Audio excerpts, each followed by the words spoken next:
Wow.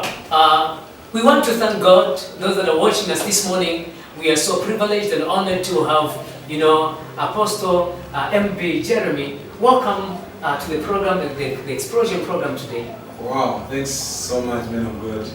We thank God. To be here. We thank God. Praise the Lord. On today, we were so honored having the Apostle of God, being with us today.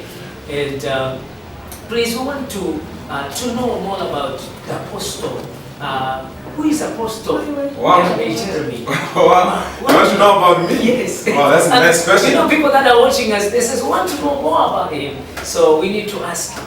Okay. It is not easy to bear the title of an apostle as young as I am, and it's not easy for somebody to discover who you are, and it's not just an easy thing. You don't just wake up and then you just become an apostle like that. It doesn't happen like that. Okay, Apostle MB Jeremy was born from the village and coming from a poor background. And in my life, Mom told me I've stepped on the snakes like 3 times. Sometimes a lot of things used to happen when I was young.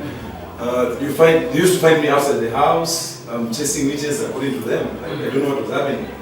And in my life, I remember when I was young, 7 years or so, I saw the heavens open. There's a man, a white man that came and took me to the bush. So my life was very complicated. I almost died several times. So my life was very difficult until some time back. My father took me to the witch doctor. They said, no, maybe this child needs protection. So when they took me to the witch doctor refused to cut tattoos. They said, if you cut tattoos on this boy, that means we are going to expire or either we are going to die. So they didn't know what kind of a person I was. It was complicated. I've gone through a lot as young as I am. That it's too much to bear. I started explaining now. We cannot finish. Yeah, but I want to let you know, how did you discover your call? How did you discover that? You have mentioned of the encounters and those things that were happening to you. Praise the Lord. But how did you now discover to say, apostolic call. The apostolic call now, It's I'm on me. called into ministry? Yes. Okay, man of God, I'm going to handle it. I'm going to answer that question like this. Yes. When we read the book of John chapter number 4, we see a woman at the well. Yes. And Jesus is coming, asking her for water to drink.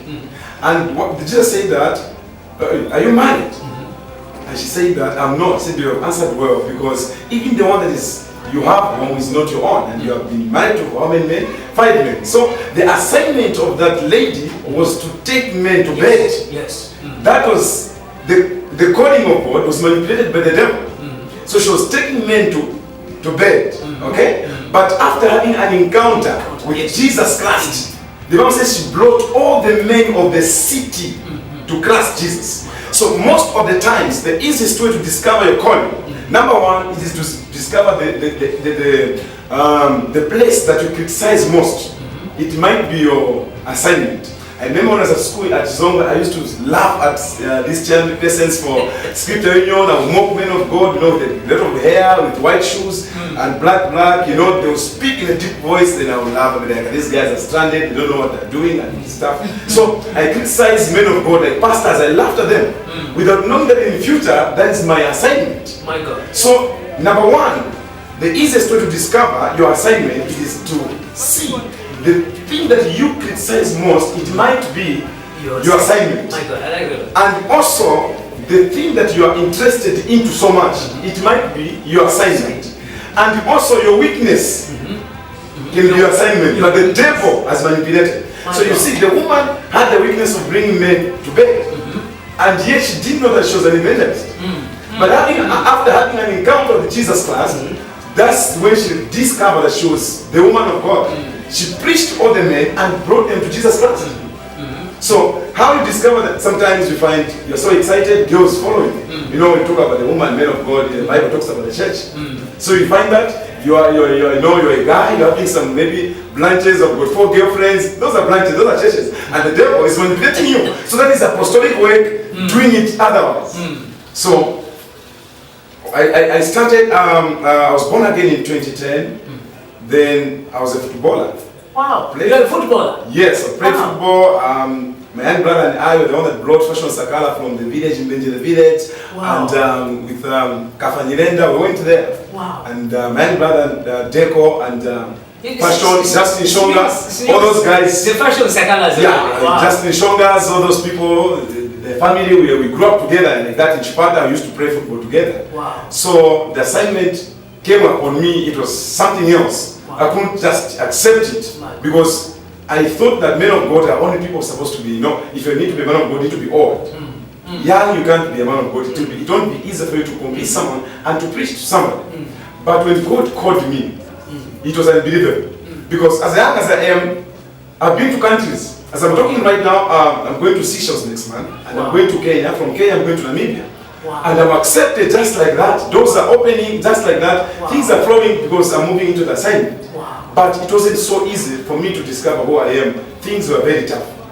Things were very, very tough. Wow. But how did you now come to the point? Why did you thought, I think this is finally my assignment? Because you are telling me you were one time into football. I loved football. Because that was perhaps another assignment. But how did you now discover to say now, I think this apostolic grace, this Wow. is my area. Wow. That's why I want to know more. How I discovered I'm an apostle. Yes. All right. It happened like this. I was under some certain ministries, and I was in Anglican a long time ago, Yes. and at that time I was 20 years old. Yes. But I was chosen to be the youth parish coordinator at that age, Wow. to take care of all the congregations of Anglican in St. Barnabas, Chipata North Parish. Wow. I was the youth 2010. I was the youth parish coordinator of all that from Chipata to Rundazi. Wow. So I was taking care of all the congregation, all the youths. Wow. So I saw that this is apostolic work. So now, when I came to Lusaka, through prophecies, and I had an encounter with my spiritual father now, who is Apostle Joseph Suleiman. Wow. He confirmed my call. Said, Wow. young man, you're an apostle. Wow. He met in Kenya and I followed him to Nigeria. So, just like that, with the confirmation and seeing what I've gone through and what I liked most. So after having an encounter, My genuine God. salvation, being born again, I said, no, enough of this. These are churches now. These are churches now. I like it. I believe, the viewers, you're enjoying this interview. And personally, I'm enjoying. And I feel like, I'm not feeling like stopping, I'm enjoying. Now, let's go to another area, Apostle. What are some of the advice that you can give to men of God that are coming into the ministry? Because I heard something that you said. You said, I went to an Apostle Johnson Suleiman, Yes. confirmed, spoke about it. Yes. Then I followed him to Nigeria. Then from there, so what is the advice that you can give to men of God that are coming up in the ministry? Wow, that's a very powerful question. And that is, of course, hard to answer. But let me just try to answer it in this way. What I've discovered, like in our country, Zambia is the light of Africa, where a lot of men of God are birthed from this country. Yes. But a lot of men of God, like young ministers that are coming up, they've got zeal without knowledge. Others just shun away from education because that's complete school and there's nothing to do. They said, okay, let me just become an apostle, a prophet, or anything else. They want help, they want money, just like that. But before you start or your own ministry, have time to learn. Have time to learn. Have time to learn. I've served under someone for 5 years. I served under someone for 5 years and I was there, but I was loyal. And I had followers under that church, but I was still loyal to my leader. I was very loyal to my leader. I learned through his mistakes. I learned through his strength. Such that the time that now I'm about to launch my ministry in Zambia, though I've started already in Kenya and Seychelles. So I've learned a lot of things. I know the strength of ministry, and I know I've learned from my senior and I've learned from people that have gone ahead of me. So my advice to the young ministers, it is to have time to learn, have time to observe, and learn, see how ministers be. Wow. Now, I love the way you've said it, to say you need time to learn. So do we need that as us who are coming in the ministry, we can put in brackets, we need spiritual fathers to mentor us. Exactly. Okay. You need spiritual fathers. But not every person that you meet first is your spiritual father. That's why we make mistakes now. And that's why now people, they misunderstand. They think there's rebellion without knowing. You see, the first encounter that Apostle Paul had, the Bible says Ananias was sent to go and lay his hand on Paul for his eyes to open. Yes. So before you meet your father, most of the times we meet Ananias. My God. That's why now you find that you are under this man of God. And after now your eyes are open, after illumination, now your eyes are open. You see now your way of, deep correct unto deep. You find that you meet now a man that you call your father. And people will call you, will be like, you have rebelled. Without knowing that that person that you met was just Ananias. You met that person so that he can lay his hand on you to open your eyes. So that now you should have an encounter with Peter. Now, Apostle, there's somebody that was watching me now and is saying, oh, Apostle, what you are saying is very true. But how do I discover a father? How do I know this one is my spiritual father? Wow, when you read the book of Samuel, chapter number 1, verse number 3, chapter number 3, this is 1 coming down, we see how Samuel, do you know Samuel was sitting under Eli? Yes. Sitting under Eli was observing, he learned from him. And I love the Bible, in the Samuel, that is in the book of Samuel. Look at Saul. Saul had a spiritual father. Who was the spiritual father of Saul? It was Samuel. The Bible says when Saul walked with the company of the prophets, prophesied with them. Okay? And when people saw Saul that was prophesying, what did they say? They said, no. Is this not Saul, son of Kish? Huh? But how come that is confusion? You are just telling us that this man is the son of Kish. But you are asking again that who is their father? That means this thing that you have done, you cannot do it, you must have another father somewhere. He's saying that this is son of Kish. But he's asking that who is their father? Because Saul now is prophesying. Then who is their father? Because as far as you are concerned, Saul does not. So deep called unto deep. You know the area of your assignment. Okay? You know the area of the assignment. You know, it's very easy to know this man is the man of God is your pastor. Like my personal experience, I followed the All Apostles man in 2012. I struggled to have an encounter. I said, no matter what, whether it will take 100 years, you know, it is easy to meet that man in heaven than on earth. Very true. So it took me so many years, but I had patience.